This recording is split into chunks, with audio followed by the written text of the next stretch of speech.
పత్రికా మిత్రుల సమావేశానికి ఇచ్చేసినటువంటి తెలుగుదేశం పార్టీ నాయకులకు, అదేవిధంగా ప్రింట్ మీడియా, ఎలక్ట్రానిక్ మీడియా సోదరులకు మా హృదయపూర్వక ధన్యవాదాలు. మిత్రులారా, నిన్నటి రోజున బోగోలు వైసీపీ కార్యాలయంలో వైసీపీ కన్వీనరు అయినటువంటి మధ్యపోయిన వీర రఘు ఉత్తరనే ప్రగల్భాలు పలికాడు. ఆయన ఉత్తర కుమారుణ్ణి మరిపించాడు. ఆ నటన ఆయన మాట్లాడిన దానికి ఈరోజు మేము కౌంటర్గా ఇవ్వడానికి ఈ సమావేశం ఏర్పాటు చేశాం. ముందుగా ఆయన మాటల్లో ఏమన్నాడంటే 1450 టన్నుల యూరియా వచ్చింది ఈ మండలానికి. ఆ 1450 టన్నుల యూరియాని 1000 టన్నులు సొసైటీ అధ్యక్షుడు వెంకటేశ్వర్లు, చిలకపాటి వెంకటేశ్వర్లు తినేశాడని మాట్లాడాడు.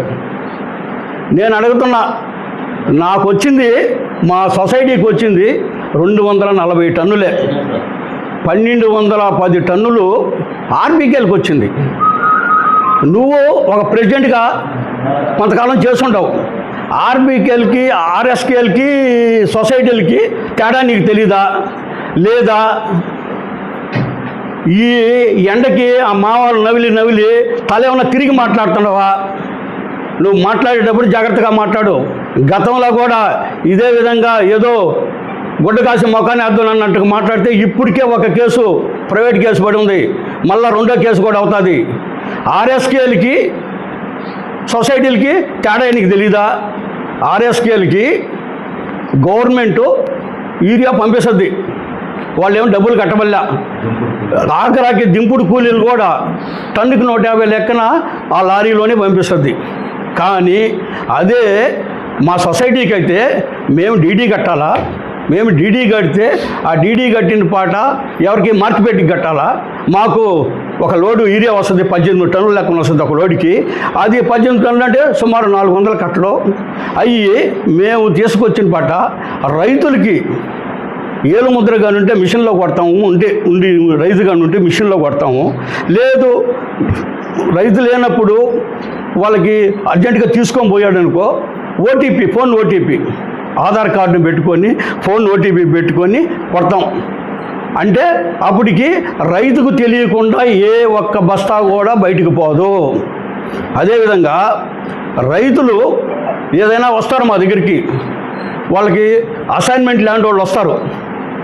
ఏదైనా రైతు, కౌలు రైతు వస్తాడు. సపోజ్ ఒక రైతుకు 10 ఎకరాలు ఉంది. ఆ రైతు ఎన్నో మద్రాసులోనో బాంబేలోనే ఉన్నాడు. ఆయన ఈ కౌలుదారుని నమ్మి ఆ కాగితాలు ఇస్తాడా? ఆ కాగితాలు ఇవ్వనప్పుడు వాళ్ళకి ఆ కాగితాలు తీసుకొని 1Bలో ఎక్కించి 1Bలు చూసుకొని అవన్నీ ఎక్కించేటప్పటికి ఆయన వేసిన 10 ఎకరాల పంటల్లో పిండి యూరియా ఏం చేయాలా? అది మాకు పూర్తి హక్కులు ఉన్నాయి ఆ విధంగా ఇచ్చేదానికి. రెండోది, ఎవరైనా ఒక అసైన్మెంట్ ల్యాండ్ ఉన్నోళ్ళు, ఏమైనా పొలం చేస్తున్నోళ్ళు ఎవరైనా కూడా ఉంటే వాళ్ళకి కాగితాలకు బల్లే మేము చూసి వాళ్ళు పొలం చేస్తున్నాడు, ఆ చిన్నకారు రైతు అంటే ఇచ్చేదానికి మాకు రైట్స్ ఉన్నాయి. అంతేగాని ఇవన్నీ తెలిసి నువ్వు కూడా మాట్లాడుతున్నావంటే నాకు ఏదో బురద వేయాలి వాళ్ళ ముఖాన్ని అన్నట్టుగా ఉందే. కానీ ఇదేమన్నా సభ్యతగా లేదు. ఇంకొకటి ఏంటంటే, ఇప్పుడు మండలం మొత్తం మీద సుమారు 20,000 ఎకరాల భూమి ఉంది. ఈ 20,000 ఎకరాలు రన్నింగ్లో ఉన్నాయి. అంటే మన అగ్రికల్చర్ లెక్కల ప్రకారం వీటిలో 20,000 ఎకరాల మండలం మొత్తం మీద మేము యూరియా ఇచ్చేదానికి అర్హులు. ఎవరికి లేదన్నా, ఎవరు ఇబ్బంది పడుతున్నా మా దగ్గరికి వస్తారు. వచ్చిన వాళ్ళకి మేము యూరియా ఇస్తాం. మాకు వచ్చేది అంతా ఎంత వచ్చింది? 240 టన్నులు వచ్చింది. ఈ 240 టన్నులు అంటే ఎంత? 5,333 కట్టలు. 20,000 ఎకరానికి. ఎక్కడైనా ఏదన్నా ఆర్బీకేల్లోనో ఎక్కడైనా ఏదైనా ఇబ్బంది అయ్యి ఎవరికి జరగని వాళ్ళకి మేము వాళ్ళకి ఇచ్చేదానికి మాకు రైట్స్ ఉన్నాయి. అంతేగాని ఎక్కడో ఏదో జరిగింది, బోగోలు 1, బోగోలు 2లో ఎక్కడెక్కడో జరిగింది అన్నిటి కూడా మాకు సంబంధం లేదు. అవన్నీ కూడా అగ్రికల్చర్ ఆఫీసర్ గారి పర్యవేక్షణలో జరుగుతాయి. ఏదైనా సొసైటీ ఆఫీసులో మా పర్యవేక్షణలో జరిగింది 240 టన్నులేను. నువ్వేం బుద్ధుని మాట్లాడతావా? మండలం మొత్తం మీద ఆర్ఎస్కేల్లో కూడా నాకు పూసి మాట్లాడటం ఎంతవరకు సబబు? మండలం మొత్తం మీద కూడాను ఆర్ఎస్కేల్లో ఆడ 10 కట్టలు పోయినాయి, ఆడ 30 కట్టలు పోయినాయి. అయినంటికి నేను బాధ్యున్నా? ఎందుకు మాట్లాడతావు ఆ విధంగా?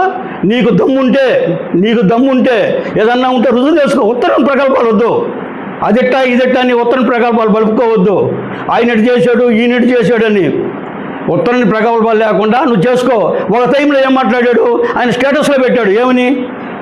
ఈరియా రాజకీయం జరుగుతుంది, వైసీపీ వాళ్ళు కూడా ఈరియా ఇస్తున్నారు అని. మాకు మా నియోజకవర్గ ఎమ్మెల్యే అభివృద్ధి దాత చెప్పింది ఒకటి, నేను సొసైటీ ప్రెసిడెంట్ అయిన పాట ఎంకయ్య, ఇది రైతులకు సంబంధించిన విషయం.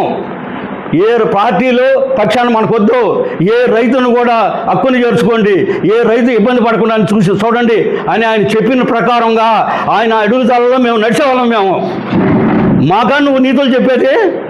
నీ నీతి లేదో నేను చెప్తా, ముందే టైం ఉంది, ఇంకా ఉంది. అయితే ఈ మండలంలో ఏ రైతైనా మాకు ఈరియా అందలేదనేది లేదు. అది ఆయనకి కడుపు మంట అయిపోయిందా? వైఎస్ఆర్ వాళ్ళు మాకు ఈరియా వేయలేదా, మాకు ఈరియా వేయలేదని నా దగ్గరికి రాలేదే అని ఆయనకు ఒక పెద్ద బాధ అయిపోయింది. ఆ తర్వాత నిన్న ప్రెస్ మీట్లో కూర్చున్నాడు, ఆయన పక్కనే కూర్చున్నాడు మల్లారెడ్డి. ఆడున్న వాళ్ళందరికీ భూములు లేని వాళ్ళేను, నాకేదో ఆ మల్లారెడ్డి ఒకటి కనపడ్డాడు. ఆ మల్లారెడ్డికి తెలియదా నేను అడిగేది? నీకు మా సొసైటీలో 25 కట్టలు ఈరియా ఎత్తుకొని పోయి ఉన్నావు నువ్వు. నేను బయట ఆర్బీకేల గురించి కూడా మాట్లాడుతున్నా, మా సొసైటీ గురించి మాట్లాడుతున్నా. కనీసం నువ్వన్నా చెప్పొచ్చు కదా, అందరికి ఇచ్చాడు, మన వాళ్ళు అందరికి ఇచ్చాడని. పక్కనుండే వాళ్ళు అంటే వాళ్ళు ఎట్ట పొలాలు లేని వాళ్ళు భజన చేసుకుంటే నువ్వు అన్ని దానికి భజన చేసుకునేవాళ్ళను. వాళ్ళకంటే తెలియదు ఈ ఆర్ఎస్కేలు, సొసైటీలు, దాని అన్నిటి గురించి. కనీసం మల్లారెడ్డి నువ్వన్నా బుద్ధి చెప్పొచ్చు కదా. అదేవిధంగా ఈ మండలంలో ఏ ఒక్క రైతైనా వచ్చి నాకు ఈరియా దొరకలేదు, మాకు ఈరియా ఎక్కువ రేటుకి అమ్మారు అని చెప్పిన రోజు నేను సొసైటీ పదవికి రాజీనామా చేసేదానికి నేను సిద్ధం. నువ్వు ఎట్లా చేయవు? నువ్వు మాట్లాడే నీకు పోటీ కూడా నేను పిలవటం లేను. ఎందుకంటే నువ్వు మాట్లాడేది ఒకటి, తెల్లారికి అన్నీ మర్చిపోతావు. నీతో పోటీ కూడా పిలవటం. ఎవరైనా వచ్చి, ఏ రైతైనా వచ్చి, అయ్యా ఈ సొసైటీలో నాకు పిండి అందలేదు, నాకు ఎక్కువ రేటు పెట్టి అమ్మారు, ఎనీ వన్ పార్టీకి సంబంధం లేకుండా ఎవరన్నా అడిగినా నేను బాధ్యత వహించి నా సొసైటీ పదవికి రాజీనామా చేసేదానికి నేను సిద్ధమయ్యాను. తర్వాత నిన్నటి రోజున ఆయన ఒక ఛాలెంజ్ విసిరాడు. ఎవరి శ్రీధరు ఆ శ్రీధర్ది ఏదో ఫోన్పేది ఏదో చెప్పండి అని అనేది. చూడండి ప్రత్యేక సోదరులు మీరు కూడా చూడండి. ఆ శ్రీధర్ అనే వ్యక్తి ఇదిగో ఇది ఫోన్పే చేసిన డేటు అంతా చెప్పాడు. సవాల్ చేశాడు ఆయన సవాల్కి ఎదుగు నేను చెప్పేది జనాలకు చెప్పాలి కాబట్టి చెప్తున్నాను. అది ఆయనకి ఇదిగో 8 కట్టల 270 లెక్కన 8 కట్టలు ఇచ్చేసిందే 2160 రూపాయలు అయింది. ఆ 250కి ఆయన ఏదో పెద్ద డిస్కస్ చేస్తున్నాడు. అది నానో యూరియా తీసుకున్నాడు. నానో యూరియా తీసుకున్నాడు. అది ఇది నిన్న ఇంకొక లెక్కలో కూడా చెప్తున్నాడు. ఆ లెక్క 6,000 చిల్లర ఉంది, ఈ 250 ఏందయా? 5 రూపాయలు మనం బస్తాకి మానంటే మనందరం రైతు సోదరులమే 5 రూపాయలు ఇస్తామనేది. నేను చెప్తుండా కళ్ళు నెత్తికెక్కి చూడొద్దు. అద్దాలు 3 సార్లు పెట్టి 4 సార్లు తీసి పెట్టుకోవటం కాదు. అది నానో యూరియా 250 రూపాయలు. నానో యూరియా కూడా సొసైటీలో పంపిణీ అయిందనేది ముందు తెలుసుకొని ప్రెస్ మీట్ పెట్టాలని మీ సమక్షాన బుద్ధి చెప్తున్నా. అదేవిధంగా ఆయన ఇన్ని నీతులు మాట్లాడుతున్నాడు. ఆయన నీతి కూడా ఒకసారి మీకు చెప్పాలా. ఏంటంటే 2021, 2022లో ధాన్యం కొనుగోలు కేంద్రం ఆయన ప్రెసిడెంట్గా ఉన్నప్పుడే స్టార్ట్ అయింది. ఆ ధాన్యం కొనుగోలు కేంద్రంలో అప్పట్లో 15,000 బయట రైతుల దగ్గర రేటు ఉంటే 19,000 రూపాయల చిల్లర మన సిఎంఆర్లో ఉంది. అప్పుడు ఈ మహానుభావుడు ఏం చేశాడంటే బయట లోళ్ళు కొన్నారు. బయట లోళ్ళు ఏ విధంగా కొన్నారు? 15,000 లెక్కన లోళ్ళు కొని 15,000 లెక్కన కొన్నాడు. కొన్ని ఒక్కో లోడుకి 1,00,000 నుంచి 1,20,000 రూపాయలు. అది ఎట్టి ఇల్లు పడిందా అని అంటే అగ్రికల్చరల్ అసిస్టెంట్లు ఉన్నారు. అగ్రికల్చరల్ అసిస్టెంట్లని 4 అగ్రికల్చరల్ అసిస్టెంట్లు మన వాళ్ళు మన బోగోలు చెరువు, రైల్వే స్టేషను, ఆఖరికి ఎంఆర్ఓ ఆఫీసు, కోర్పల్లి చెరువు మొత్తం మీద కూడా వాళ్ళు విస్తీర్ణం చూపించి గంగతిప్ప బీళ్ళు అన్నీ కూడా ఈయనకు తెలుసు కదా, అనుభవదారుడు కదా, అన్నీ కూడా చేసుకొని షెడ్యూల్ ఇప్పించాడు వాళ్ళ చేత. ఆ షెడ్యూల్ ఇప్పించి ఒక్కొక్క లోడుని 1,00,000 నుంచి 1,20,000 దాకా 30 ఫుట్లు వస్తాయి ఒక లోడికి. 1,00,000 నుంచి 1,20,000 దాకా అమ్మించిన ఘనత ఈయనదైతే పాపం ఆ 4 సస్పెండ్ అయ్యారు. ఈయన పుణ్యమా అంట ఆ 4 సస్పెండ్ అయ్యారు. ఆ 4 ఎవరెవరు? 4 ఆర్బీకి అసిస్టెంట్లు ఎవరెవరు? బోగోల్ 2లో ఒక అమ్మాయి ఉంది, నందిని అని ఒక అమ్మాయి, జోవదిన్న ఒక అమ్మాయి, తాళ్ళూరు అమ్మాయి ఒక అమ్మాయి, కోరుపల్లి ఒక ఆమె. వీళ్ళందరూ 4 సస్పెండ్ అయ్యారు. ఈ మహానుభావుడు పుణ్యం అంట. వాళ్ళు ఏమో సస్పెండ్ అయ్యాడు, ఈయన మాత్రము 80 లక్షల రూపాయలు, నేను ఇప్పుడు చెప్పడం కాదు 2022లోనే చెప్పా, 80 లక్షల రూపాయలు భారీగా సిఎంఆర్లో ఈ సొసైటీలో ఫ్రాడ్ జరిగిందని. ఇప్పుడు చెప్పడం కాదు, ఆ రోజే చెప్పుకున్నా నేను. ఆ తర్వాత కాలంలో ఈ విషయాన్ని అది అప్పుడెవరు ప్రతాపరెడ్డి గారి పాలన, ఆ మహానుభావుడి అండతోనే ఈయన ఈ అక్రమాలకి స్టార్ట్ చేశారు. తర్వాత దీన్నన్నిటి బయటలో పెట్టింది ఎవరు? మనం కాదు, వాళ్ళ పార్టీలోనే కొండపెట్టకుండా చెందిన పాతపెట్టకుండా చెందిన ఒక అర్జీ ఇచ్చి ఇవన్నీ ఎంక్వైరీ చేపిస్తే ఈ ఎంక్వైరీలో తేలితే ఆ 4 సస్పెండ్ అయ్యారు. అప్పట్లోనే ఈ అబ్బాయిని పదవి నుంచి తప్పిస్తే పార్టీకి చెడ్డపేరని, కొంతకాలం ఆయన పట్టానైనా నువ్వు పక్కన ఉండని చెప్పేసి పెద్దలు సుంకే మాలాద్రి గారిని ప్రెసిడెంట్గా పెట్టారు. అది ఆయన భాగవతం. ఆడికి వస్తే ఇంకా పోతే ఆయన స్టేటస్ పెడతాడు.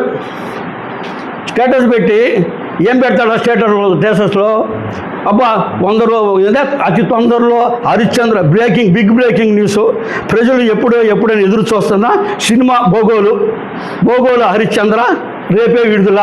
ఆయన ఏదో కొండందవి ఎలిగిన పడతారు, ఏదో సామెత ఉంది. ఈయన కొండందవి ఎలిగిని కూడా పట్టలేకపోయాడు. పాత సామెత, ఎలిగిని కూడా పట్టలేకపోయాడు ఈయన స్టేటస్లు. ఈయన అస్సలు నువ్వే పెద్ద అవినీతిపరుడివి, నువ్వేంది స్టేటస్లు పెట్టేది? ఈ స్టేటస్లకు భయపడేవాడిని నేను. 35 సంవత్సరాల నుంచి రాజకీయాల్లో మహా అంటోని అందరిలో చూసా, ఎవడికి జంకల బచ్చాగాడు. నీకేంది నేను జంకేది? బచ్చాగాడు నువ్వు నా దృష్టిలో. అదేవిధంగా ఈయన బండారం కూడా కొద్దిగా బయట పెడతానేనండి. ఈయన సత్య హరిశ్చంద్రుడు అని నేను సత్య హరిశ్చంద్రుడిని, ఇంకెవరో లేడు అని మాట్లాడుతున్నాడు కదా. ఈ ఉత్తర కుమారుడే ఉత్తర ప్రగల్భాలు, అంతకంటే ఇంకేం చేయలేడు ఈయన. మన వైఎస్ఆర్ గవర్నమెంట్లో జగనన్నకి ఇళ్ల ప్లాట్లు పెట్టారయా. ఆ జగనన్న ఇళ్ల ప్లాట్లలో పేదోడికి 9 అంకణాలు ఇచ్చారు. పేదోడికి 9 అంకణాలు ఇస్తే ఈయన అధికారులను అందరినీ బెదిరించి, అప్పుడంతా చాలామంది చేస్తున్నావు కదా అధికారులను బెదిరించి వాళ్ళందరినీ గుప్పిట్లో పెట్టుకొని 50 అంకణాల స్థలంలో ఒక పెద్ద గోడౌన్ వేసాడు. ఆ గోడౌన్ వేసి వాళ్ళ భార్య మధ్యపోయిన లక్ష్మీ ప్రసన్న ఆమె పేరుతోటి బోగోల్ పంచాయతీలో నోటు సర్టిఫికేట్ తెచ్చి కరెంట్ మీటర్ పెట్టాడు. ఈ నోటు సర్టిఫికేట్ ఇచ్చిన దానికి అక్కడ ఈవోగా పనిచేస్తున్న విజయలక్ష్మిని సస్పెండ్ చేశారు. అప్పుడున్న ఎండిఓ శ్రీదేవి మేడం వచ్చి ఈ గవర్నమెంట్ రాగానే బద్దలు పగలగొట్టింది. అట్టా కాదు, బద్దలుగా పగలగొట్టేసింది. నువ్వు అవినీతిపరుడు, నువ్వు దొరికిన దొంగవి. పబ్లిక్ చూస్తుండగానే పొగులే పగలగొట్టేసింది. నువ్వు దొంగలాగా దోషిలాగా నిలబడ్డావు. నువ్వు దాని గురించి ప్రెస్ మీట్లో చెప్పొచ్చు కదా. నువ్వేదన్నా నీతిపరుడు నిజాయితీపరుడు అయితే దాని గురించి చెప్పు. దాని గురించి ఏమి చెప్పడు, దాని గురించి మాట్లాడు. పెట్టావు రేపు తెల్లారి దాని గురించి, అయ్యా నేను నీతిపరుడిని, ఆ రోజు నేను తీసుకోలేదు ఆ జగనన్న కాలనీలో, ఆ జగనన్న స్థలాల్లో నేను తీసుకోలేదని చెప్పు, నేను ఒప్పుకుంటా. నువ్వు చెప్పు, జనాలకు తెలుసు కదా ఎంతవరకు అయింది ఏమైందని. ఇంకా రెండోది ఏంటంటే బోగోల్ 2 సచివాలయం ఉంటే ఆయన గవర్నమెంట్ వచ్చిన తెల్లారాడు అమ్మపడ ఆవురు అంటా ఉండి బోగోల్ 2 సచివాలయాన్ని ఆయన తీసుకొని జగనన్న గవర్నమెంట్ ఇంకా 2 ఏళ్ళు ఉందనగానే దాని చేతులు ఎత్తేసాడు. నాకు తెలిసి అయితే 2023లోని చేతులు ఎత్తేసాడు. చేతులు ఎత్తేసి ఏకన్నా దాంట్లో ఏం పనులు ఏం చేయలే. దానికి 2 లక్షలు అడ్వాన్స్ తీసుకొని ఉన్నాడు. కనీసం నువ్వు చాలా నీతిపరుడివి, సత్యహరిచంద్రుడివి, చాలా ఈ భూగోళంలో ఉండే రాజకీయ పార్టీల అందరిలో కల్లా చాలా మేలైనోడి వైఖరి అయితే ఆ 2 లక్షలు అడ్వాన్స్ తీసుకున్నది నువ్వు కట్టేసేయాలి కదా. నీ టైం అయిపోయింది, నువ్వు కట్టలేదు, నువ్వు కట్టేసేయాలి కదా. నువ్వు ఎందుకు ఈ రోజు కూడా కట్టలేదు? మొన్న ఈ మధ్యన ఇప్పుడు ఎంబొక్కు రికార్డు కింద ఎంబొక్కు రికవరీ కింద 1 లక్ష రూపాయలు చేశారు. డబ్బులు కూడా కట్టి నువ్వు నీతిపరుడు అని అనిపించుకో. నువ్వు కట్టకపోయినా నేను కట్టిస్తా. నాకు తెలిసి ఎట్ట కట్టియాలి కూడా.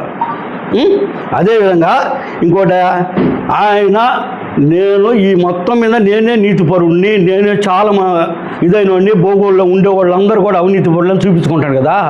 ఆయన హర్ష టయోటా కారు ఎప్పుడు కొన్నాడు? వాళ్ళ గవర్నమెంటు ఇంకొక 1 సంవత్సరం ఉందంగానే కొన్నాడు. సరే, నీ కారు నువ్వు కొనుక్కో, ఇబ్బంది లే. నువ్వు నీతిపరుడు అయితే, నిజాయితీపరుడు అయితే నీకున్న తెల్ల రేషన్ కార్డు ఆ రోజే, అయ్యా నా కారు తీసుకున్నాను, ప్రభుత్వ నిబంధనల ప్రకారం ఆ కారు ఉండకూడదు, దాన్ని క్యాన్సిల్ చేయండి అని నువ్వు కానీ ఎంఆర్ఓకి అర్జీ ఇచ్చుంటే అబ్బా చాలా హరిశ్చంద్రుడే అని అనుకుంది. ఈ రోజుకి నువ్వు ఇవ్వకుంటే ఈ మధ్యకాలంలో 1 వారం రోజుల కిందట నేను అర్జీ పెట్టా. ఇంకో పేదోడికి పనికి వస్తుంది కదా ఆ బియ్యం అనేనని. అయినా నువ్వు ఇన్ని దొంగెత్తులు, ఇన్ని దొంగ వ్యవహారాలు చేసుకొని నువ్వేదా నా గురించి మాట్లాడేది? నువ్వు మాట్లాడాలంటే ఈ జన్మ కాదు, ఇంకో జన్మ కూడా పట్టద్ది. అదేమనంటే స్టేటస్లు పెట్టి, స్టేటస్లు ఎవరు పెడతారా? ఏమన్నా స్టేటస్ పెట్టాలని అనుకుంటే ఏదైనా ఒక 10 మందికి తెలిసే విషయము, తెలుసుకునే విషయము, 10 మందికి పనికొచ్చే విషయం పెట్టాలా? ఈయనేదో నీతిపరుడైనతో రోజు ఒక స్టేటస్, ఆ స్టేటస్ కూడా ఏంటంటే రాజకీయ భాష. నేనేదో ఒక సామంతరాజుని, సరే ఓకే, నేను సామంతరాజు అన్నదానికి నువ్వు అన్నదానికి అయా సామంతరాజు అని పెడుతుంటాడు. ఓకే, దాని వరకు నిన్ను హర్షిస్తున్నా, నేను సామంతరాజుగా నన్ను చూస్తున్నావు నువ్వు. అయితే నువ్వు ప్రతాపరెడ్డి దగ్గర పాలేరుగా చేసావా? ప్రతాపరెడ్డి దగ్గర ఉన్నప్పుడు భూగోళంలో చాలామంది అంతా చేసావు కదా. నువ్వు ప్రతాపరెడ్డి పాలేరుగా చేసావా? ఈరోజు నేను కృష్ణారెడ్డి గారు సామంతనే, నువ్వు వాడిన భాషకి నువ్వు అక్క పదానికి నేను మెచ్చుకుంటుండా. నువ్వు ప్రతాపరెడ్డి పాలేరుగా. మేము ఈరోజు కావలి నియోజకవర్గాన్ని కనకపట్నంగా చూడాలని, కావలిని ఏ విధంగా అభివృద్ధి చేయాలని అహర్నిశలు కృషి చేస్తున్నా మా శాసనసభ్యులు కావ్య కృష్ణారెడ్డి గారికి అనుగుణంగా ఆయన అడుగులో అడిగేస్తూ ఆయన దగ్గర నేర్చుకుంటున్నాం మేము. నువ్వా మమ్మల్ని మాట్లాడేది? ఇంకొకసారి మాట్లాడేటప్పుడు ఒళ్ళు జాగ్రత్త పెట్టుకొని మాట్లాడు. సొసైటీ ఏంది, ఆర్ఎస్కేలు ఏంది, అవన్నీ తెలుసుకొని మాట్లాడు. నీ పక్కన కూర్చున్న వాళ్ళు కూడా నేను చెప్తున్నా, వద్దాకా కేసులు పాలైపోతారు. ఇప్పటికే ఒక కేసు పడి ఉంది. ఏదన్నా కూడా మాట్లాడేటప్పుడు పక్కన ఉండే వాళ్ళందరికీ కూడా నేను ఇంకొకసారి హెచ్చరిస్తున్నాను, అతనికి రెండో పని లేదు, ఏదేదో కల్పితాలు మాట్లాడుతున్నాడు. కేసుల్లో ఇరుక్కుంటే మాత్రం అనవసరంగా ఇరుక్కుంటారు అని ఈ సభాముఖంగా మీకు తెలియజేస్తూ ఇంకొకసారి నేను చెప్తున్నాను, మాటలు జాగ్రత్తగా వస్తే మంచిదని సెలవు తీసుకుంటున్నాను.